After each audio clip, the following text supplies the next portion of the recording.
Hello friends, welcome back to info talk show. പുതിയ വീഡിയോയിലേക്ക് എല്ലാവർക്കും സ്വാഗതം. ഇന്ന് നമ്മൾ ചാന്ദ്രദിന ക്യൂസാണ് നോക്കുന്നത്. ചാന്ദ്രദിനവുമായി ബന്ധപ്പെട്ട് നടത്തുന്ന ക്യൂസ് മത്സരത്തിൽ ചോദിക്കുന്ന കറണ്ട് അഫയേഴ്സാണ് ഈ വീഡിയോയിലൂടെ നമ്മൾ ഡിസ്കസ് ചെയ്യാൻ പോകുന്നത്. ബഹിരാകാശവുമായി ബന്ധപ്പെട്ട ഏറ്റവും പുതിയ വിവരങ്ങൾ ഉൾപ്പെടുത്തി തയ്യാറാക്കിയ ഈ വീഡിയോ നിങ്ങൾക്ക് എന്തായാലും യൂസ്ഫുൾ ആകും. ക്യൂസ് മത്സരങ്ങളിൽ ഇതിൽ നിന്നും ചോദ്യങ്ങൾ നിങ്ങൾക്ക് പ്രതീക്ഷിക്കാവുന്നതാണ്. സോ വീഡിയോ മുഴുവനായിട്ട് കാണുക. പെട്ടെന്ന് തന്നെ ചാനൽ സബ്സ്ക്രൈബ് ചെയ്തോളൂ. നമുക്ക് ആദ്യത്തെ ചോദ്യം നോക്കാം. മനുഷ്യനെ വീണ്ടും ചന്ദ്രനിൽ എത്തിക്കാനുള്ള നാസയുടെ ദൗത്യം ഏതാണ്? മനുഷ്യനെ വീണ്ടും ചന്ദ്രനിൽ എത്തിക്കാനുള്ള നാസയുടെ ദൗത്യം ഏതാണ്? ഉത്തരം വരുന്നത് ആർടെമിസ് 2. ഏതാണ്? ആർടെമിസ് 2 ആണ്. അപ്പോൾ മനുഷ്യനെ വീണ്ടും ചന്ദ്രനിൽ എത്തിക്കാനുള്ള നാസയുടെ ദൗത്യമാണ് ആർടെമിസ് 2 എന്നത്. അപ്പോൾ ഇതുമായി ബന്ധപ്പെട്ട കുറച്ച് കാര്യങ്ങൾ കൂടെ നോക്കാം. 4 ബഹിരാകാശ സഞ്ചാരികളുമായാണ് ആർടെമിസ് 2 ദൗത്യം ചന്ദ്രനെ ചുറ്റിക്കറങ്ങി തിരിച്ച് 2026 ഏപ്രിൽ 11 പസഫിക് സമുദ്രത്തിൽ സുരക്ഷിതമായി ലാൻഡ് ചെയ്തത്. അപ്പോൾ ഇത് ചന്ദ്രോപരിതലത്തിൽ ഇറങ്ങാതെ ചന്ദ്രനെ വലം വെച്ച് തിരിച്ചു പോരുകയാണ് ചെയ്തത്. അപ്പോൾ മനുഷ്യനെ വീണ്ടും ചന്ദ്രനിൽ എത്തിക്കാനുള്ള നാസയുടെ ദൗത്യം ഏതായിരുന്നു? ആർടെമിസ് 2 ആണ്. ഓക്കെ, അടുത്ത ചോദ്യം. ചന്ദ്രനിൽ നിന്ന് മണ്ണും പാറക്കഷ്ണങ്ങളും ശേഖരിച്ച് സുരക്ഷിതമായി ഭൂമിയിൽ തിരിച്ചെത്തിക്കാൻ ISRO ലക്ഷ്യമിടുന്ന വരാനിരിക്കുന്ന ദൗത്യം ഏതാണ്? ചന്ദ്രനിൽ നിന്ന് മണ്ണും പാറക്കഷ്ണങ്ങളും ശേഖരിച്ച് സുരക്ഷിതമായി ഭൂമിയിൽ തിരിച്ചെത്തിക്കാൻ ISRO ലക്ഷ്യമിടുന്ന വരാനിരിക്കുന്ന ദൗത്യം ഏതാണ്? ഉത്തരം ഇതാണ്, ചന്ദ്രയാൻ 4. ചന്ദ്രനിൽ നിന്ന് മണ്ണും പാറക്കഷ്ണങ്ങളും ശേഖരിച്ച് സുരക്ഷിതമായി ഭൂമിയിൽ തിരിച്ചെത്തിക്കാൻ ISRO ലക്ഷ്യമിടുന്ന വരാനിരിക്കുന്ന ദൗത്യമാണ് ചന്ദ്രയാൻ 4. അപ്പോൾ ഇതിൻ്റെ ലക്ഷ്യമെന്ന് പറയുന്നത് ചന്ദ്രനിൽ പേടകമിറക്കുക, സാമ്പിളുകൾ ശേഖരിച്ച് സുരക്ഷിതമായി ഭൂമിയിൽ തിരിച്ചെത്തുക എന്നതാണ്. അടുത്ത ചോദ്യത്തിലേക്ക് കടക്കാം. അന്താരാഷ്ട്ര ബഹിരാകാശ നിലയത്തിലെത്തുന്ന ആദ്യ ഇന്ത്യക്കാരൻ. അന്താരാഷ്ട്ര ബഹിരാകാശ നിലയത്തിലെത്തുന്ന ആദ്യ ഇന്ത്യക്കാരൻ ആരാണ്? ഉത്തരം നോക്കിക്കോളൂ. ശുഭാംശു ശുക്ല. അന്താരാഷ്ട്ര ബഹിരാകാശ നിലയത്തിലെത്തുന്ന ആദ്യ ഇന്ത്യക്കാരൻ ആരാണ്? ശുഭാംശു ശുക്ലയാണ്. അപ്പോൾ നോക്കിക്കോളൂ, 2025 ജൂലൈയിൽ നടന്ന ആക്സിയം 4 ദൗത്യത്തിൻ്റെ പ്രൈമറി മിഷൻ പൈലറ്റായി അദ്ദേഹം വിജയകരമായി ബഹിരാകാശ യാത്ര പൂർത്തിയാക്കി. 2025 ജൂലൈയിൽ നടന്ന ആക്സിയം 4 ദൗത്യത്തിൻ്റെ പ്രൈമറി മിഷൻ പൈലറ്റായിരുന്നു ശുഭാംശു ശുക്ല. അപ്പോൾ അന്താരാഷ്ട്ര ബഹിരാകാശ നിലയത്തിലെത്തുന്ന ആദ്യ ഇന്ത്യക്കാരൻ ആരാണ്? ശുഭാംശു ശുക്ലയാണ്. അടുത്ത ചോദ്യത്തിലേക്ക് കടക്കാം. നാസയും ISROയും സംയുക്തമായി വികസിപ്പിച്ച അത്യാധുനിക ഭൗമ നിരീക്ഷണ ഉപഗ്രഹം ഏതാണ്? നാസയും ISROയും സംയുക്തമായി വികസിപ്പിച്ച അത്യാധുനിക ഭൗമ നിരീക്ഷണ ഉപഗ്രഹം ഏതാണ്? ഉത്തരം നിസാർ. ഏതാണ്? നിസാർ ആണ്. അപ്പോൾ ഇത് ഭൂകമ്പങ്ങൾ, ഉരുൾപൊട്ടലുകൾ, കാർഷിക മാറ്റങ്ങൾ, ഹിമാനികളുടെ ഉരുകൽ എന്നിവ സൂക്ഷ്മമായി നിരീക്ഷിക്കാൻ നിസാർ എന്ന ഉപഗ്രഹം ഇപ്പോൾ വിജയകരമായി പ്രവർത്തിക്കുകയാണ്. അപ്പോൾ നാസയും ISROയും സംയുക്തമായി വികസിപ്പിച്ച അത്യാധുനിക ഭൗമനിരീക്ഷണ ഉപഗ്രഹമാണ് നിസാർ. അഞ്ചാമത്തെ ചോദ്യത്തിലേക്ക് കടക്കാം. അന്താരാഷ്ട്ര ബഹിരാകാശ നിലയത്തിലെത്തുന്ന ആദ്യ മലയാളി ആരാണ്?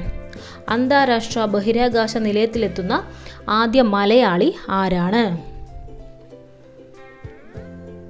ഉത്തരം വരുന്നത് ഡോക്ടർ അനിൽ മേനോൻ. ഡോക്ടർ അനിൽ മേനോനാണ് അന്താരാഷ്ട്ര ബഹിരാകാശ നിലയത്തിലെത്തുന്ന ആദ്യ മലയാളി. അപ്പോൾ 2026 ജൂലൈ 14 ഇദ്ദേഹം യാത്ര തിരിച്ചത്. ആരാണ്? അന്താരാഷ്ട്ര ബഹിരാകാശ നിലയത്തിലെത്തുന്ന ആദ്യ മലയാളിയാണ് ഡോക്ടർ അനിൽ മേനോൻ. പ്രധാനപ്പെട്ട ചോദ്യമാണ്. ഈ വർഷത്തെ ക്വിസ് മത്സരങ്ങളിൽ ചോദിക്കാൻ സാധ്യതയുള്ള, നമുക്ക് പ്രതീക്ഷിക്കാവുന്നൊരു ചോദ്യം തന്നെയാണ്. അപ്പോൾ അന്താരാഷ്ട്ര ബഹിരാകാശ നിലയത്തിലെത്തുന്ന ആദ്യ മലയാളിയാണ് ഡോക്ടർ അനിൽ മേനോൻ. അടുത്ത ചോദ്യം. മനുഷ്യരെ ബഹിരാകാശത്തെത്തിച്ച് സുരക്ഷിതമായി ഭൂമിയിൽ തിരിച്ചെത്തിക്കാനുള്ള ISROയുടെ ചരിത്രപരമായ പദ്ധതി ഏതാണ്? മനുഷ്യരെ ബഹിരാകാശത്തെത്തിച്ച് സുരക്ഷിതമായി തിരിച്ചു ഭൂമിയിലെത്തിക്കാനുള്ള ISROയുടെ ചരിത്രപരമായ പദ്ധതി ഏതാണ്? ഉത്തരം വരുന്നത് ഗഗൻയാൻ. മനുഷ്യരെ ബഹിരാകാശത്ത് എത്തിച്ച് സുരക്ഷിതമായി ഭൂമിയിൽ തിരിച്ചെത്തിക്കാനുള്ള ISROയുടെ ചരിത്രപരമായ പദ്ധതിയാണ് ഗഗൻയാൻ. അപ്പോൾ ഇതിൽ 3 ബഹിരാകാശ സഞ്ചാരികളാണ് ഈ ഗഗൻയാൻ പദ്ധതിയിൽ പങ്കാളികളാകാൻ പോകുന്നത്. ഭൂമിക്ക് 400 കിലോമീറ്റർ ഉയരത്തിലുള്ള ഭ്രമണപഥത്തിൽ ഇവരെ എത്തിച്ച് പിന്നീട് സുരക്ഷിതമായി ഭൂമിയിൽ തിരിച്ചെത്തിക്കാനാണ് ISRO ലക്ഷ്യമിടുന്നത്. ഓക്കെ, അടുത്ത ചോദ്യത്തിലേക്ക് കടക്കാം. ഗഗൻയാൻ ദൗത്യത്തിനായി പരിശീലനം നേടുന്ന കേരളത്തിൽ നിന്നുള്ള ബഹിരാകാശ സഞ്ചാരി ആരാണ്? ഗഗൻയാൻ ദൗത്യത്തിനായി പരിശീലനം നേടുന്ന കേരളത്തിൽ നിന്നുള്ള ബഹിരാകാശ സഞ്ചാരി ആരാണ്? ഉത്തരം വരുന്നത് പ്രശാന്ത് ബാലകൃഷ്ണൻ നായരാണ്. അപ്പോൾ നമ്മൾ പറഞ്ഞു, മനുഷ്യരെ ബഹിരാകാശത്ത് സുരക്ഷിതമായി എത്തിച്ച് തിരിച്ച് ഭൂമിയിൽ എത്തിക്കാനുള്ള ISROയുടെ ചരിത്രപരമായ പദ്ധതിയാണ് ഗഗൻയാൻ. അപ്പോൾ ഈ ഗഗൻയാൻ ദൗത്യത്തിനായി പരിശീലനം നേടുന്ന കേരളത്തിൽ നിന്നുള്ള ബഹിരാകാശ സഞ്ചാരിയാണ് പ്രശാന്ത് ബാലകൃഷ്ണൻ നായർ. പേര് പഠിച്ചു വെച്ചോളൂ, പ്രശാന്ത് ബാലകൃഷ്ണൻ നായർ. അപ്പോൾ ഇദ്ദേഹം ഇന്ത്യൻ വ്യോമസേനയിലെ ഗ്രൂപ്പ് ക്യാപ്റ്റനാണ്. അതുപോലെ തന്നെ ഗഗൻയാൻ ദൗത്യത്തിന് നേതൃത്വവും നൽകുന്നു. അടുത്ത ചോദ്യത്തിലേക്ക് കടക്കാം. ഗഗൻയാൻ ദൗത്യത്തിൻ്റെ ഭാഗമായി മനുഷ്യർക്ക് പകരം ബഹിരാകാശത്തേക്ക് അയക്കുന്ന സ്ത്രീലിംഗത്തിലുള്ള ഹ്യൂമനോയിഡ് റോബോട്ടിൻ്റെ പേരെന്താണ്? ഗഗൻയാൻ ദൗത്യത്തിൻ്റെ ഭാഗമായി മനുഷ്യർക്ക് പകരം ബഹിരാകാശത്തേക്ക് അയക്കുന്ന സ്ത്രീലിംഗത്തിലുള്ള ഹ്യൂമനോയിഡ് റോബോട്ടിൻ്റെ പേര് എന്താണ്? ഉത്തരം വരുന്നത് വ്യോമമിത്രയാണ്. എന്താണ് വ്യോമമിത്ര? ബഹിരാകാശ സഞ്ചാരികൾ നേരിടുന്ന വെല്ലുവിളികളെക്കുറിച്ച് പഠിക്കാനും അവരുമായി ആശയവിനിമയം നടത്താനും ISRO വികസിപ്പിച്ചെടുത്ത ഹ്യൂമനോയിഡ് റോബോട്ടാണ് വ്യോമമിത്ര. ഓക്കെ ആണേ. അടുത്ത ചോദ്യത്തിലേക്ക് കടക്കാം. 2026 ISRO വിക്ഷേപിച്ച ആദ്യ ഉപഗ്രഹം ഏതാണ്? 2026 ISRO വിക്ഷേപിച്ച ആദ്യ ഉപഗ്രഹം ഏതാണ്? ഉത്തരം വരുന്നത് EOS N1 അന്വേഷ എന്ന ഉപഗ്രഹമാണ് 2026 ISRO വിക്ഷേപിച്ച ആദ്യ ഉപഗ്രഹം. അപ്പോൾ 2026 ജനുവരി 12 ശ്രീഹരിക്കോട്ടയിൽ നിന്നാണ് EOS N1 അന്വേഷ എന്ന ഉപഗ്രഹം വിക്ഷേപിക്കുന്നത്. പ്രധാന ഭൗമ നിരീക്ഷണ ഉപഗ്രഹമാണ് EOS N1 എന്ന അന്വേഷ എന്ന ഉപഗ്രഹം. അടുത്ത ചോദ്യത്തിലേക്ക് കടക്കാം. ശ്രീഹരിക്കോട്ടയിൽ നിന്നുള്ള 100ാമത് വിക്ഷേപണത്തിലൂടെ ISRO വിക്ഷേപിച്ച ഉപഗ്രഹം ഏതാണ്? ശ്രീഹരിക്കോട്ടയിൽ നിന്നുള്ള 100ാമത് വിക്ഷേപണത്തിലൂടെ ISRO വിക്ഷേപിച്ച ഉപഗ്രഹം ഏതാണ്? ഉത്തരം വരുന്നത് NVS-02. ഇതൊരു നാവിഗേഷൻ സാറ്റലൈറ്റ് ആണ്. NVS-02ൻ്റെ വിക്ഷേപണം നടന്നത് 2025 ജനുവരി 29 അപ്പോൾ അടുത്ത ചോദ്യത്തിലേക്ക് കടക്കാം. ഇന്ത്യ സ്വന്തമായി സ്ഥാപിക്കാൻ ഉദ്ദേശിക്കുന്ന ബഹിരാകാശ നിലയത്തിൻ്റെ പേരെന്താണ്? ഇന്ത്യ സ്വന്തമായി സ്ഥാപിക്കാൻ ഉദ്ദേശിക്കുന്ന ബഹിരാകാശ നിലയത്തിൻ്റെ പേര് എന്താണ്? ഉത്തരം ഭാരത് അന്തരീക്ഷ സ്റ്റേഷൻ. ഇന്ത്യ സ്വന്തമായി സ്ഥാപിക്കാൻ ഉദ്ദേശിക്കുന്ന ബഹിരാകാശ നിലയത്തിൻ്റെ പേര് ഭാരത് അന്തരീക്ഷ സ്റ്റേഷൻ.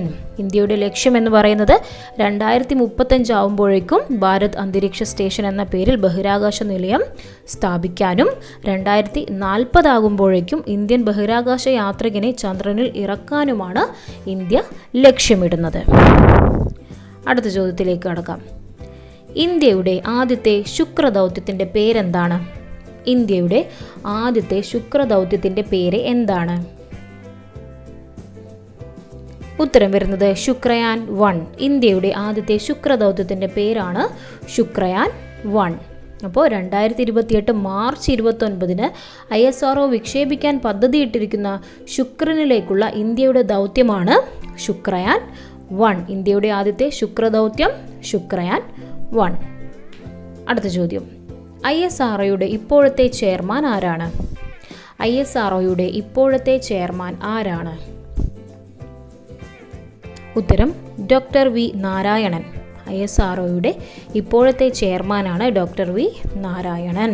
അപ്പോൾ ഡോക്ടർ സോമനാഥിന് ശേഷം 2025 ജനുവരിയിലാണ് ഇദ്ദേഹം ISROയുടെ പുതിയ ചെയർമാനായി സ്ഥാനമേറ്റത്. അപ്പോൾ ഇദ്ദേഹം പ്രമുഖ റോക്കറ്റ് ശാസ്ത്രജ്ഞൻ കൂടെയാണ്. ISROയുടെ ഇപ്പോഴത്തെ ചെയർമാനാണ് ഡോക്ടർ വി നാരായണൻ. അടുത്ത ചോദ്യം ഇതാണ്. 2025 ജനുവരി 30 ബഹിരാകാശ നടത്ത റെക്കോർഡ് സ്ഥാപിച്ച ബഹിരാകാശ യാത്രിക ആരാണ്? 2025 ജനുവരി 30 ബഹിരാകാശ നടത്ത റെക്കോർഡ് സ്ഥാപിച്ച ബഹിരാകാശ യാത്രിക ആരാണ്? ഉത്തരം സുനിത വില്യംസ്. 62 മണിക്കൂറും 6 മിനിറ്റുമാണ് സുനിത വില്യംസ് ബഹിരാകാശ യാത്ര നടത്തിയത്. ബഹിരാകാശത്തിലൂടെ സ്പേസ് വാക്ക് ചെയ്താണ് സുനിത വില്യംസ് ഈ റെക്കോർഡ് കരസ്ഥമാക്കിയത്. അടുത്ത ചോദ്യം. ചന്ദ്രയാൻ 3 ദൗത്യം വിജയകരമായി ചന്ദ്രനിൽ ഇറങ്ങിയതിൻ്റെ ഓർമ്മയ്ക്കായി ഇന്ത്യ ദേശീയ ബഹിരാകാശ ദിനമായി ആചരിക്കുന്നത് എന്നാണ്? ചന്ദ്രയാൻ 3 ദൗത്യം വിജയകരമായി ചന്ദ്രനിൽ ഇറങ്ങിയതിൻ്റെ ഓർമ്മയ്ക്കായി ഇന്ത്യ ദേശീയ ബഹിരാകാശ ദിനമായി ആചരിക്കുന്നത് എന്നാണ്? ഉത്തരം ഓഗസ്റ്റ് 23. ദേശീയ ബഹിരാകാശ ദിനമായി ഇന്ത്യ ആചരിക്കുന്നത് ഓഗസ്റ്റ് 23-നാണ്. ഇന്ത്യയുടെ ആദ്യത്തെ സൗര ഗവേഷണ ദൗത്യത്തിൻ്റെ പേരെന്താണ്? ഇന്ത്യയുടെ ആദ്യത്തെ സൗര ഗവേഷണ ദൗത്യത്തിൻ്റെ പേര് എന്താണ്? ഉത്തരം നോക്കിക്കോളൂ. ആദിത്യ L1. ഇന്ത്യയുടെ ആദ്യത്തെ സൗര ഗവേഷണ ദൗത്യത്തിൻ്റെ പേരാണ് ആദിത്യ L1. അടുത്ത ചോദ്യം ഇതാണ്. ഇന്ത്യയുടെ രണ്ടാമത്തെ ബഹിരാകാശ നിലയം നിലവിൽ വരുന്നത് എവിടെയാണ്? ഇന്ത്യയുടെ രണ്ടാമത്തെ ബഹിരാകാശ നിലയം നിലവിൽ വരുന്നത് എവിടെയാണ്? ഉത്തരം തമിഴ്നാട്ടിലെ കുലശേഖര പട്ടണത്ത്. തമിഴ്നാട്ടിലെ കുലശേഖര പട്ടണത്താണ് ഇന്ത്യയുടെ രണ്ടാമത്തെ ബഹിരാകാശ നിലയം നിലവിൽ വരുന്നത്. പ്രധാനമന്ത്രി നരേന്ദ്രമോദിയാണ് ഈ പദ്ധതിക്ക് തറക്കല്ലിട്ടത്. അടുത്ത ചോദ്യത്തിലേക്ക് കടക്കാം. കാലാവധി പൂർത്തിയായതിനാൽ ISRO 2024 ഫെബ്രുവരിയിൽ തിരിച്ചിറക്കിയ ഉപഗ്രഹം ഏതാണ്? കാലാവധി പൂർത്തിയായതിനാൽ ISRO 2024 ഫെബ്രുവരിയിൽ തിരിച്ചിറക്കിയ ഉപഗ്രഹം ഏതാണ്? ഉത്തരം നോക്കിക്കോളൂ. കാർട്ടോസാറ്റ് 2.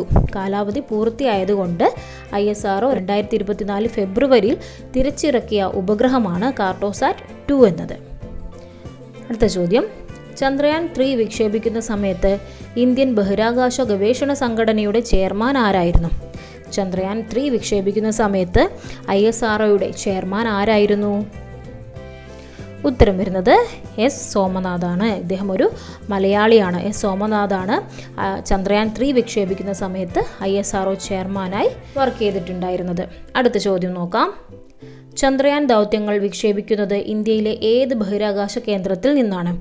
ചന്ദ്രയാൻ ദൗത്യങ്ങൾ വിക്ഷേപിക്കുന്നത് ഇന്ത്യയിലെ ഏത് ബഹിരാകാശ കേന്ദ്രത്തിൽ നിന്നാണ്? ഉത്തരം നോക്കിക്കോളൂ. Satish Dhawan space centre. Satish Dhawan space centre ശ്രീഹരിക്കോട്ടയിൽ നിന്നാണ് ചന്ദ്രയാൻ ദൗത്യങ്ങൾ വിക്ഷേപിക്കുന്നത്. ഇത് ആന്ധ്രാപ്രദേശിലെ ശ്രീഹരിക്കോട്ടയിലാണ് സതീഷ് ധവാൻ സ്പേസ് സെൻറ്റർ ഉള്ളത്. ഇവിടെ വെച്ചാണ് ചന്ദ്രയാൻ ദൗത്യങ്ങളെല്ലാം വിക്ഷേപിക്കുന്നത്. അപ്പോൾ ഫ്രണ്ട്സ്, കുറച്ച് ടഫായിട്ടുള്ള ചോദ്യങ്ങളാണ് നമ്മൾ ഈ ഒരു വീഡിയോയിൽ ഉൾപ്പെടുത്തിയിരിക്കുന്നത്. ബഹിരാകാശവുമായി ബന്ധപ്പെട്ട ചോദ്യങ്ങളാണ്. ചാന്ദ്രദിന ക്വിസിൽ നമുക്ക് പ്രതീക്ഷിക്കാവുന്ന ചോദ്യങ്ങൾ തന്നെയാണിത്. അപ്പോൾ എല്ലാവർക്കും ഇത് യൂസ്ഫുള്ളായി എന്ന് കരുതുന്നു. ഇനി നിങ്ങൾക്കായുള്ള സ്പെഷ്യൽ ക്വസ്റ്റ്യൻ നോക്കാം. അന്താരാഷ്ട്ര ബഹിരാകാശ നിലയത്തിലെത്തുന്ന ആദ്യ മലയാളി ആരാണ്? അന്താരാഷ്ട്ര ബഹിരാകാശ നിലയത്തിലെത്തുന്ന ആദ്യ മലയാളി ആരാണ്? അപ്പോൾ ഈ ചോദ്യത്തിൻ്റെ ഉത്തരം എല്ലാവരും നമ്മുടെ കമൻറ്റ് ബോക്സിലേക്ക് രേഖപ്പെടുത്തിക്കോളൂ. ഉത്തരം അറിയാത്തവർ പെട്ടെന്ന് തന്നെ പോയി പഠിച്ചു വെക്കുക. കാരണം നമുക്ക് ക്വിസ് മത്സരത്തിൽ ചോദിക്കാൻ സാധ്യതയുള്ളൊരു പ്രധാനപ്പെട്ട ചോദ്യം തന്നെയാണിത്. അപ്പോൾ മറക്കാതെ ഉത്തരം കമൻറ്റ് ചെയ്യുക. നിങ്ങളുടെ പേരും കൂടെ വെച്ചോളൂ കേട്ടോ. ചാനൽ സബ്സ്ക്രൈബ് ചെയ്യാൻ മറക്കരുത്. ഇനി നമുക്ക് മറ്റൊരു വീഡിയോയിലൂടെ വീണ്ടും കാണാം. Thank you for watching.